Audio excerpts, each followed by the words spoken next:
দেখি কোশ্চেনটা কী আছে। What was written upon the stone on which the sword was fixed.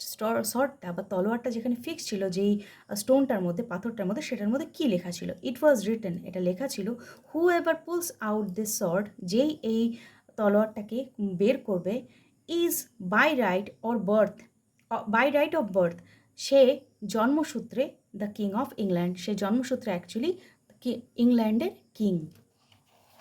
What happened on the bright May morning, একটা bright May মর্নিংয়ে, মে মাসের একটা উজ্জ্বল দিনে বা উজ্জ্বল দিনে কী হয়েছিল? On a bright May morning Arthur lifted the sword easily and the crowd হেইলড him as the king. যেহেতু ক্রাউড জানতো বা পাবলিক জানতো যে ওই সর্ডটা যে তুলতে পারবে সেই অ্যাকচুয়ালি আমাদের রাজা।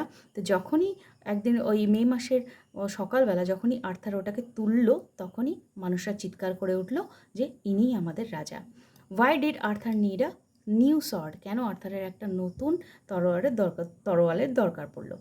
Arthur needed a new sword because he had lost his royal sword in a battle, কারণ সে তার যে রয়্যাল সর্ডটা আছে, পারিবারিক বা রাজসিক যে সর্ডটা, সেটা সে যুদ্ধে হারিয়ে ফেলেছিল, তার একটা নিউ সর্ডের দরকার পড়লো।